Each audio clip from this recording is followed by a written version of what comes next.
अच्छा, गुज़श्ता चंद सालों में हमने ये देखा है कि वुमेन पुलिसिंग के हवाले से काफ़ी काम हुआ है। या पुलिस स्टेशंस भी बनाए गए हैं, स्पेशल सेल्स भी बनाए गए हैं।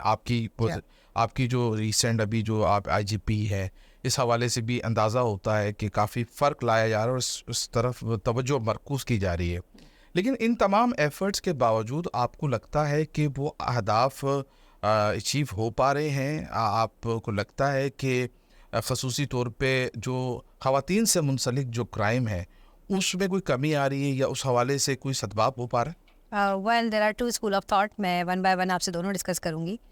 देखिए, ख़वातीन के हवाले से बहुत सारे इनिशिएटिव्स लिए गए एंड गवर्नमेंट ऑफ सिंध ने जितनी लेजिस्लेशन की है उसको अब कहा जाता है कि ओवरली लेजिस्लेटेड मींस कि ख़वातीन के राइट्स के लिए बहुत ज़्यादा लेजिस्लेशन की गई है। ओके। मोर दैन 27 लेजिस्लेशन अभी तक हमारे पास एग्जिस्ट करती हैं, जो कि क्रेडिट जाता है प्रोविंस ऑफ सिंध की गवर्नमेंट को कि उन्होंने ये सारा किया। अब बात आती है सेकेंडरी फेज़ की, जो कि उसकी इम्प्लीमेंटेशन की बात आती है कि legislation is a piece of paper, is a document. So how to implement that, और उसमें जो स्टेक होल्डर्स हैं उन सब की कोलैबोरेटिव एफर्ट को एक साथ रखना सही है। और फिर उसका पर्पस अचीव करना। तो जो आवाम है जिसके साथ ग्रीवेंसेस हैं, जिसको उसकी ग्रीवेंसेस को एड्रेस करने के लिए हमें उसको इम्प्लीमेंटेशन मैकेनिज्म डेवलप करके देना है।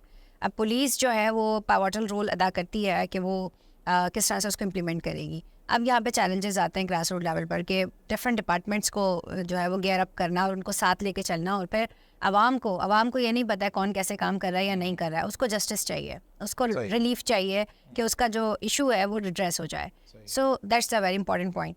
अब हमारे साथ जो मुख्तलिफ महकमा जात काम कर रहे होते हैं गवर्नमेंट ऑफ सिंध के, लाइक चाइल्ड प्रोटेक्शन अथॉरिटी है, शेल्टर होम्स हैं, अदर सर्विसेज हैं, लीगल एड सोसाइटी है, लीगल सपोर्ट है, कम्युनिटी सर्विसेज हैं, डिफरेंट एनजीओज हमारे साथ काम कर रहे होते हैं। तो इन सब के साथ मिलकर कुछ चीज़ें हमारे पास डायरेक्टली कंप्लेंट्स आ जाती हैं, कुछ लोग पुलिस से रिलक्टेंट होते हैं शेयर करने से, दे राउट करते हैं वो डिफरेंट एनजीओज के थ्रू या डिफरेंट जो हमारे ह्यूमन राइट्स डिपार्टमेंट्स हैं उनके थ्रू हमारे पास कंप्लेंट्स आती हैं। तो उनको एड्रेस करने के लिए हमें एक प्रोएक्टिव मैकेनिज्म बनाने की ज़रूरत है, और उसके लिए हमने पिछले 10 सालों में बहुत काम किया। जैसे कि हमने वुमेन प्रोटेक्शन सेल्स बनाए, आपने मेंशन किया, वुमेन हेल्प डेस्क हमने तमाम डिस्ट्रिक्ट लेवल पे गवर्नमेंट में, हमारे पास जो सिंध प्रोविंस है यहाँ पर 31 पुलिस के डिस्ट्रिक्ट्स हैं, उन तमाम 31 डिस्ट्रिक्ट्स के अंदर वुमेन हेल्प डेस्क हमने बनाई है, women and child protection desk. उसमें ट्रांस राइट्स की भी बात की जाती है, वहाँ पर ट्रांस एक्ट का हमारा एक नुमाइंदा मौजूद है। इसी तरह से जेंडर क्राइम को रिजॉल्व करने के लिए वुमेन की कंप्लेंट्स हो या मर्दों की कंप्लेंट्स हो जिनके साथ वायलेंस हुई है, इट्स नॉट नेसेसरी ये सिर्फ वुमेन और बच्चों की हेल्प करेगा unit, it's for everybody everyone. So 40 से ज़ायद हमारे जो सेंटर्स हैं, कंप्लेंट सेल्स हैं, वो डेवलप हो चुके हैं। 9 पुलिस स्टेशंस पूरे सिंध के अंदर मौजूद हैं, जिसमें से 3 कराची रेंज में मौजूद हैं, सही है। South east west. So we have been working on all those aspects. और जो भी 10 सालों में मुख्तलिफ ट्रेनिंग्स हुई हैं, हमने ख़वातीन को ट्रेन भी किया, हमने फॉरेन ट्रेंड हमारी ख़वातीन भी हैं, बाहर से भी करके आई हैं, उनको जेंडर बेस्ड वायलेंस की ट्रेनिंग दी गई। इसी तरह ऑल साइड ने ट्रेनिंग दी, उनको 17 दिन की ट्रेनिंग करवाई गई इस्लामाबाद में, और फिर उनको मुख्तलिफ यूनिट्स में हमने तैनात किया। So now 406 officers have been trained and posted across Sindh. इसके अलावा जो है वो बच्चों के राइट्स के हवाले से चाइल्ड प्रोटेक्शन अथॉरिटीज़ के साथ मिलके काम कर रहे हैं। सेकेंडली एंटी ह्यूमन ट्रैफिकिंग के हवाले से जो है काफ़ी काम किया गया। बहुत सारी FIRs रजिस्टर की गई, छोटे बच्चों के साथ ज़्यादती करना, उनको बॉन्डेड लेबर कराना, फोर्स लेबर कराना, अर्ली चाइल्ड मैरिजेस हैं। तो इन तमाम एस्पेक्ट्स पर भी हमने काफ़ी काम किया है। तो आपने बात की कि क्राइम बढ़ा है या कम हुआ, तो अब हम इस पर बात करते हैं। क्राइम जो है वो पहले रिपोर्ट नहीं होता था। अगर मैं अनडॉक्यूमेंटेड बात करूँ तो 27,000 केसेस जो है वो GBV से पर्टेन करते हैं, जो कि पर एनम हमारे प्रोविंस में रिकॉर्ड होते हैं। जो कि अनडॉक्यूमेंटेड होते हैं, मीन्स के लोग आते हैं, कंप्लेन करते हैं, उनका मसला देन एंड देयर रिजॉल्व हो जाता है उन यूनिट्स के थ्रू, उन कंप्लेंट सेल्स के थ्रू। तो दे सेड कि हमें FIR नहीं कटवानी, या समटाइम्स वो चकपलिश हो जाती है, बदकलामी हो जाती है, या इस तरह से इशूज़ पॉपअप होते हैं, तो वो एक दूसरे से वो एग्रेशन ख़त्म हो जाती है। यूनिट्स में पहुँचते हैं, वहाँ पे उनकी काउंसलिंग होती है। हमारे पास मुख्तलिफ साइकोलॉजिस्ट वहाँ पर विज़िट करते हैं 2 दिन में हफ्ते के। अगर इस तरह के कोई केसेस आते हैं तो वो उनकी काउंसलिंग भी करते हैं ताकि उनको रिहैब कर सकें और प्रॉपर दोबारा सोसाइटी के अंदर भेज दिया जाए। हर किसी का सोल्यूशन FIR करके जेल भेजना या ये नहीं होता है। सो वी वांट कि हम कम्युनिटी रेजोल्यूशन के थ्रू हम इसको आगे लेकर चलें। तो इस तरह हमने सिविल सोसाइटी की हेल्प से इस यूनिट को इम्प्रूव किया है। ठीक है।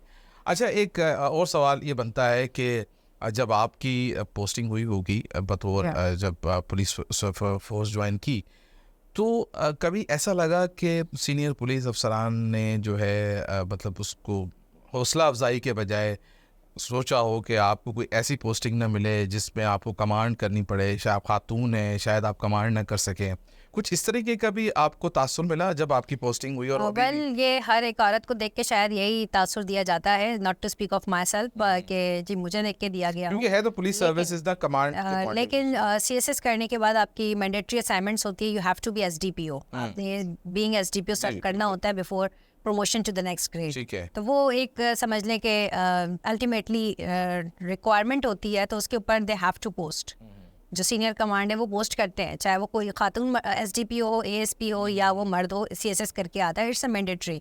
सो मुझे इस कदर दिक्कत नहीं हुई जैसे कि शायद अदर, अगर नीचे से प्रमोट होकर आते हैं अदर रैंक्स से, आई मीन के ASI से आप DSP बने and then promote to the other next rank, शायद उनको दिक्कत हुई हो, तो मैं उस बारे में कुछ नहीं कह सकती। लेकिन मैं चूँकि एक CSS ऑफिसर हूँ, तो मुझे इस तरह की दिक्कत का सामना नहीं हुआ। ठीक है। अच्छा, पाकिस्तान में वैसे and I would like to say further, इसमें हमारे बहुत सारे ऑफिसर्स हैं जो बहुत इंकरेजिंग हैं। Like I remain first ever ASP, तो मैं जब आई थी फर्स्ट टाइम तो मैंने SDP ऑफ रियर की पोस्टिंग मुझे मिली थी। सो मेरे DIG अब्दुल खालिक शेख साहब थे, ही वाज क्वाइट सपोर्टिव, बहुत ज़्यादा उन्होंने मुझे सपोर्ट किया।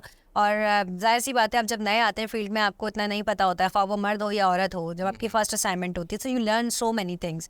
तो अगर मैं ही फॉर शी अवार्ड दूंगी तो मैं क्रेडिट गोज टू वर्दी DIGP साउथ जो उस वक्त थे, अब्दुल खालिक शेख, जिन्होंने मुझे मेरे इनिशियल करियर में बहुत सपोर्ट किया। इसके अलावा भी बहुत सारे नाम हैं, जैसे DIG आज़ाद साहब, उन्होंने बहुत सपोर्ट किया मेरे साथ। मैंने जिन भी मेल कोलीग से साथ काम किया, मेजॉरिटी जो थे वो बहुत अच्छे और सपोर्टिव रहे, जो कि मैं आज भी तारीफ़ करती हूँ, और जितनी तारीफ़ की जाए कम है, कि ऑलवेज़ उनकी सपोर्ट मेरे साथ होती है। ठीक है। अच्छा, पाकिस्तान के मुख्तलिफ शोबाजात में ज़ाहिर है बदनवानी की बहुत सारी शिकायत है। पुलिस को जब बात होती है तो ज़रा ज़्यादा बदनवानी का तासुर सामने आता है। आपने पुलिस फोर्स को बतौर खातून भी बहुत करीब से देखा है। आपको क्या लगता है कि इस शोबे में, इस महकमे में बदनवानी का कोई सतबाब की कोई नज़र आती है आगे चलते हुए उम्मीद, या ये तासुर हमेशा कायम रहेगा?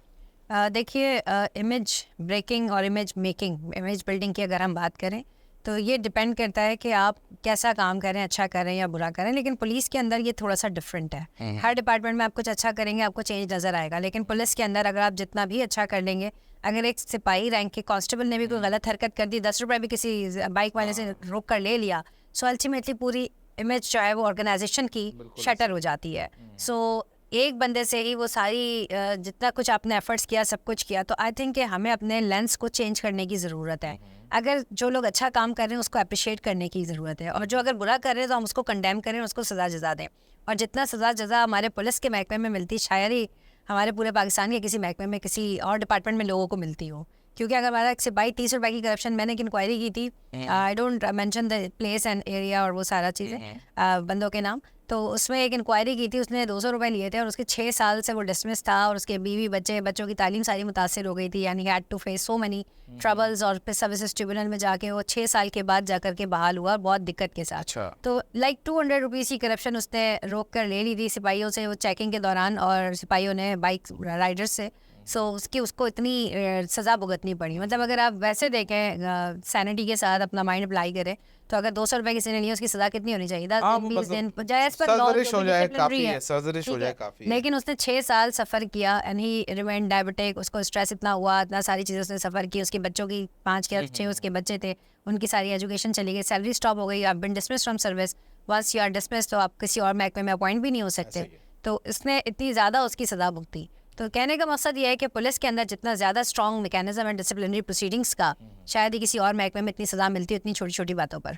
तो हमारे यहाँ तो ये बहुत ज़्यादा है। और लेकिन जहाँ तक बात है कि अगर वो किसी से ज़रा से भी कोई पैसे पकड़ ले, या कोई और गलत काम कर ले, या किसी का डॉक्यूमेंट चेक कर ले, लोग माइंड कर जाते हैं, ईगो के इशू बन जाते हैं, तो मेरा ख्याल है कि कम्युनिटी का जो रवैया है पुलिस की तरफ, उसको भी चेंज होने की ज़रूरत है। अगर किसी को रोक कर डॉक्यूमेंट चेक कर लिए, या कोई सस्पिशन था, उस पर डाउट था, उसको चेक कर लिया, तो कहते हैं अभी तुम्हारी बेल्ट उतरवाता हूँ, अभी तुम्हारे बॉस को कॉल करता हूँ। अच्छा, ऐसी धमकियां भी तो इस तरह से बहुत ज़्यादा उनको रोड के ऊपर चैलेंजेस फेस करने पड़ते हैं। मीन्स के अवाम का जो रवैया है वो कोऑपरेटिव नहीं होता मोस्ट ऑफ द केसेस में। कुछ लोग अच्छे भी होते हैं, लेकिन ज़्यादातर ये होता है अगर वो राइट भी होता है और उसके खिलाफ कोई कंप्लेंट कर देता है, तो पहले तो उस बेचारे को सस्पेंशन फेस करनी पड़ती है। उसकी ईगो तो हर्ट हो गई ना। एक तो वो राइट था, सही वो चेक कर रहा था, और फिर उसके बाद उसको ताल्लुकात पे या करके उसको जो है वो सस्पेंड करवा दिया गया, बेल्ट उतरवा दी। वो आइंदा किसी को चेक करेगा? वो जरूरत ही नहीं करेगा, कहेगा मुझे क्या ज़रूरत पड़ी है बेइज्जती उठाने की। सो द थिंग इज़ कि we should support the right cause. अगर कोई अच्छा कर रहा है तो उसको सपोर्ट करें, और अगर कुछ गलत हो रहा है तो उसको फ़ौरन कंडेम करें. This is our responsibility basically. ठीक है.